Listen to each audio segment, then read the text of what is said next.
High, এটা হলো আমাদের শিলিগুড়ি থেকে বদ্রীনাথ রোড ট্রিপের এপিসোড নাম্বার 3। আপনারা যারা এপিসোড নাম্বার 2 দেখেছেন তারা অবশ্যই জানেন যে আমরা শিলিগুড়ি থেকে অযোধ্যাতে এসে প্রথম হল্ট করেছিলাম। সেখানে দুদিন থেকে রাম মন্দির দর্শন করে বেরিয়ে পড়ি আমরা হরিদ্বার ঋষিকেশের উদ্দেশ্যে। যাওয়ার সময় আমরা লখনৌ হয়ে গেছি। লখনৌ শহরটা কিন্তু আসলেই নবাবী শহর, কারণ এখানকার রাস্তাঘাট বিল্ডিং দেখলেই একেবারে রাজকীয় ভাব চলে আসবে, এতটাই সুন্দর। তাছাড়া বড় বড় গাড়ির শোরুমও কিন্তু রয়েছে এখানে, যেটা অন্যান্য জায়গায় খুবই কম আছে। তো সে যাই হোক, লখনৌতে এসেছি আর লখনৌর বিরিয়ানি খাবো না তা কখনো হয়? আর মধ্যবিত্ত ঘরের লোকেরা শুধুমাত্র যে বিরিয়ানি খাওয়ার জন্য লখনৌ যাবে সেটা তো কোনোদিনও হতে পারে না। তাই ভাবলাম এই দিক দিয়ে যাচ্ছি যখন বিরিয়ানিটা খেয়েই নি, আবার কবে না কবে আসবো, আদৌ আসতে পারবো কি পারবো না। তো যাই হোক, হাইওয়ের পাশে একটা রেস্টুরেন্টে আমরা ঢুকি বিরিয়ানি খাওয়ার জন্য। তো রেস্টুরেন্টটার নাম হলো তুন্ডে কাবাবি। অনেকেই হয়তো এই নামটা শুনেছেন, কারণ এটা একটা ফেমাস রেস্টুরেন্ট। এটার অনেকগুলো ব্রাঞ্চও রয়েছে। কিন্তু রেস্টুরেন্টে ঢুকতেই প্রথমে রয়েছে ব্যাচেলার কেবিন, তার পাশে যে কেবিনটা রয়েছে সেটা হচ্ছে ফ্যামিলি কেবিন। তো আপনাদের মনে এই কোশ্চেনটা আসতেই পারে যে এরা তীর্থ করতে গিয়ে আমিষ খাচ্ছে। এক্ষেত্রে আমি বলবো যে এটা পুরোটাই যার যার ব্যক্তিগত ব্যাপার। আর আমার মনে হয় যে যার মন যখন যেটা খেতে চাইবে সেটাই খাওয়া উচিত, কারণ এই খাওয়ার জন্যই কিন্তু যত রাজ্যের ঝামেলা। এই কথাটা একবার ভেবে দেখবেন কিন্তু। তো এখানে দিয়েছে চাটনি এবং টক দই, আর এখানে রয়েছে স্যালাড। তো আমাদের বিরিয়ানি চলে এসেছে এখানে। তো এখানে ছিল দুটো মাটন আর একটা চিকেন। তো বিরিয়ানিটা কিন্তু খেতে বেশ ভালো ছিল, বেশ ভালো মানে কি অনেকটাই ভালো ছিল।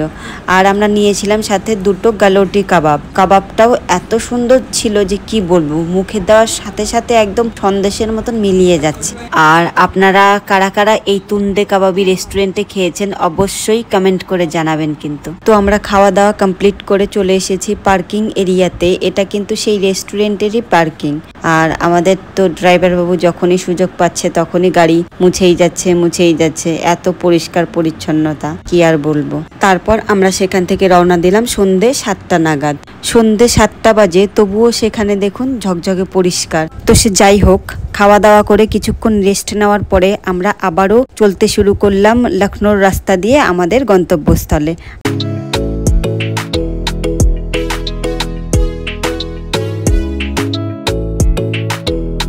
তো এখন ঘড়িতে বাজে প্রায় রাত 9টা 9:30। তো এখন আমরা একটা পেট্রোল পাম্পে ঢুকেছি গাড়িতে ফিউল রিফিল করার জন্য। পেট্রোল পাম্পটা ছিল রিলায়েন্স জিওর। আর রিলায়েন্সের যে পেট্রোল পাম্পগুলো হয় সেখানে কি হয়, খাওয়ার জলের সুবিধাটা সবসময় থাকে, আর ওয়াশরুমগুলো প্রায় মোটামুটি পরিষ্কার থাকে। তো আমরা সেই পেট্রোল পাম্প থেকে ঠান্ডা জল ভরে নিলাম।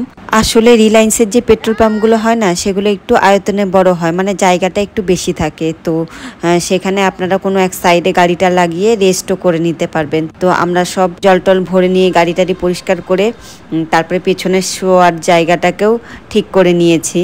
পেছনে যে কার্টুনগুলো ছিল সেইগুলোকে সামনের সিটে রেখে সেখান থেকে রওনা দেওয়া হলো হরিদ্বারের উদ্দেশ্যে।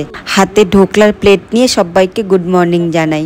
গুড মর্নিং সবাইকে। তো এখন বাজে সকাল 8:30 9টা। তো আমরা হরিদ্বারে পৌঁছে গেছি। তো সকাল সকাল ঢোকলা আর ফাফড়া দিয়ে ব্রেকফাস্ট করে আমরা স্নান করার উদ্দেশ্যে হরিদ্বার হারকাপড়ি গঙ্গাঘাটের দিকে এগোতে থাকলাম। তো সেখানে এত রোদ ছিল যে কি বলবো, 8:30 9টা মনে হচ্ছে যেন দুপুর 12টা বাজে। তারপর একটা গলি সোডার দোকানে দাঁড়ালাম গলি সোডা খাওয়ার জন্য। এই যে কাচের বোতলগুলো বের করেছে, এগুলোর মধ্যেই থাকে গলি সোডা। এটা আর কি লোকাল সোডা। গুলি হয় না মার্বেল, যেগুলো দিয়ে খেলা হয়, তো সেই মার্বেলের মতন কাচের গুলি থাকে। সেই গুলিটা বোতলের ঢাকনি হিসাবে ব্যবহার করা হয়, তাই একে বলা হয় গলি সোডা। আর কিভাবে এই সোডার বোতলটাকে খোলা হয় সেটা তো দেখলেন। আর এই গলি সোডা বানানোর পদ্ধতি, তো প্রথমে একটা গ্লাসে বরফ ভেঙে দিল, তারপর ওতে বিট নুন এবং চাট মশলা দেওয়ার পরে একটা করে লেবু চিপে দিল, তারপর ওতে দিয়ে দিল 1 বোতল গলি সোডা। আর এই গলি সোডা আমি সেকেন্ড টাইম খাচ্ছি। এর আগে আমি খেয়েছিলাম যখন আমরা বেনারস আগ্রা বেড়াতে গেছিলাম সেই সময়। তো সে যাই হোক, তারপর আমরা এগোতে থাকলাম হরিদ্বার হারকাপড়ি গঙ্গাঘাটের দিকে। আর দেখুন কত ভিড়, এখানে এত লোক এসেছে যে কি বলবো, মানে পা রাখার জায়গা নেই, এমন ভিড়। তারপর আমরা সবাই মিলে সেই ঘাটে নেমে স্নান করলাম। আর জলটা এত ঠান্ডা ছিল যে কি বলবো, মনে হচ্ছিল যেন একদম বরফ গলা জল। তবে স্নান করতে বেশ ভালো লাগছিল, কারণ ওয়েদারটা ছিল প্রচন্ড গরম, আর সেই গরমে ঠান্ডা জলে স্নান করতে কার না ভালো লাগে। আর এদিকে আমার মেয়ে জলে নেমে এত খুশি হয়েছে যে জল থেকে উঠতেই চাইছে না। আর এই হারকা পরিতে কিন্তু অনেকগুলো স্নান করার জন্য ঘাট রয়েছে, আর প্রত্যেকটা ঘাটেই কিন্তু এরকম ভিড়। এই ঘাটগুলোতে সন্ধ্যাবেলা এবং ভোরবেলায় খুব সুন্দর আরতি হয়। তারপর আমরা স্নান করে বেরিয়ে পড়লাম ঋষিকেশের উদ্দেশ্যে। এখন ঋষিকেশে আছি, আর এখন আমরা কেদারনাথ ও বদ্রীনাথে যাওয়ার জন্য পাস যে নিতে হয় সেই পাস নেওয়ার লাইনে দাঁড়াবো। আর এই জায়গাটা হলো ঋষিকেশের রেজিস্ট্রেশন কাম ট্রানজিট ক্যাম্প। তো প্রথমে আমার হাজবেন্ড ছেলেদের লাইনে দাঁড়িয়েছিল, তো সেখান থেকে জানা গেল যে সিনিয়র সিটিজেনদের জন্য আলাদা লাইন রয়েছে, আর আমরা সেই লাইনে গিয়ে দাঁড়ালাম। সেখান থেকেই আমাদের সবার জন্য পাস নেওয়া হলো। আর আমরা শুধু বদ্রীনাথের জন্য পাস নিয়েছিলাম, কারণ কেদারনাথ প্রায় 17 কিলোমিটার হেঁটে যেতে হবে, আর সেটা আমাদের পক্ষে সম্ভব নয়। সেই জন্য আমরা শুধুমাত্র বদ্রীনাথের জন্য পাস নিয়েছিলাম। ঘড়িতে তখন সন্ধ্যে 7টা বাজে। সেই সময় আমি কফি বানানোর জন্য দুধ বসিয়ে দিয়েছি, আর এখানে কফি পাউডারটা ঢেলে নিয়েছি। তার আগে আমি লাল চা বানিয়ে ফ্লাক্সে করে নিয়েছি, কারণ আমরা সেই দিনই ভোরবেলার দিকে আর কি রওনা দেব বদ্রীনাথের উদ্দেশ্যে। সেই কারণে আর কি সব গুছিয়ে নিয়েছি। এখানে আমি ভাত বসিয়ে দিয়েছিলাম, আর এদিকে আমার অবস্থা দেখুন, একেবারে ভোজবাড়ির রাঁধুনি হয়ে গেছি। আর এদিকে মেয়ে আর বাবাতে ঘুম থেকে উঠে বাবা মেয়েকে চুল বেঁধে দিচ্ছে। তারপর আমরা খাওয়া দাওয়া করে 3-4 ঘন্টা রেস্ট নেওয়ার পরে ভোর 3টে সাড়ে 3টের সময় সেখান থেকে বেরিয়ে পড়ি। গুড মর্নিং সবাইকে। তো আজ আমাদের জার্নির 5ম দিন। তো যাওয়ার সময় হাইওয়ের পাশে দেখলাম যে দুটো মেয়ে চা, শরবত, ম্যাগি এইসবের দোকান দিয়ে বসেছে। বাচ্চা মেয়ে দুটো ভীষণ কিউট ছিল। তো তার দোকান থেকে আমরা শশা ও লেবুর শরবত কিনে সেখান থেকে রওনা হলাম। তো যাওয়ার সময় আমরা একটা জায়গাতে দাঁড়ালাম, আর সেইখানে ছিল ধারাদেবীর মন্দির। ধারাদেবীর নাম হয়তো অনেকেই শুনেছেন। তো ধারাদেবীর মন্দিরে বিরাজমান রয়েছেন স্বয়ং মা কালী, আর মা কালী এখানে ধারাদেবী নামে পরিচিত। আর এই মন্দিরটা কিন্তু শুরু থেকে এরকম জলের উপরে ছিল। প্রথমে জলের উপরে একটা বড় পাথরের মধ্যে এই মন্দিরটা ছিল, তারপর 2000 সালের পরে এই মন্দিরটাকে এরকম করে পাকা করে বানানো হয়েছে। আর ওখানে কিন্তু পুজো দেওয়ার ব্যবস্থাও রয়েছে। তো আমরা সেখানে কিছুক্ষণ বসেছিলাম। ওখানকার পরিবেশটা এত সুন্দর ছিল যে কি বলবো। একদিকে অলকনন্দা নদী বয়ে চলছে, আর একদিকে রয়েছে পাহাড়। কি যে অপরূপ প্রাকৃতিক সৌন্দর্য সেটা বলে বোঝানো যাবে না। তো সে যাই হোক, তারপর আমরা সেখান থেকে রওনা হলাম বদ্রীনাথের উদ্দেশ্যে। আর সেখানকার রাস্তাগুলো দেখতে যতটা সুন্দর, চলতে গেলে কিন্তু ততটাই ভয় লাগে, কারণ একদিকে রয়েছে পাহাড় আর একদিকে রয়েছে একদম খাই। আর পাহাড়গুলো এত উঁচু উঁচু যে গাড়িতে বসে পুরো পাহাড়ের চূড়াটা দেখা যায় না। এরকম পাহাড় কিন্তু রয়েছে একদিক দিয়েই, কিন্তু রাস্তাগুলো এমন ভাবে ঘোরানো মনে হচ্ছে যেন দুই দিকেই রয়েছে পাহাড়। একদম দুই দিকে বড় পাহাড়ের মাঝখান দিয়ে সরু একটা গলি দিয়ে আমরা চলছি, এরকম মনে হয়। এই জায়গাটা ভালো করে লক্ষ্য করুন, দেখলে বুঝতে পারবেন যে রাস্তাগুলো কেমন করে ঘোরানো।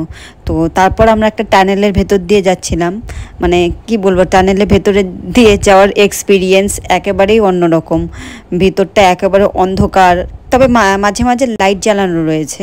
তারপর একটা জায়গাতে দাঁড়ালাম ওয়াটারফলস দেখে, মানে পাহাড়ি ঝর্ণা দেখে। আর ঝর্ণাটা দেখতে এত সুন্দর লাগছিল যে কি বলবো, একেবারে সাদা ধবধবে। তারপর দেখি যে এক জায়গায় বরফ জমে রয়েছে, এক জায়গায় না 2-3 জায়গায় বরফ জমে রয়েছে। সেটা দেখে তো মানে খুশিতে আর কি বলবো, জীবনে প্রথমবার এরকম বরফ দেখলাম। আর এই জায়গাটা থেকে বদ্রীনাথের দূরত্ব প্রায় 10 কিলোমিটারের মতো হবে।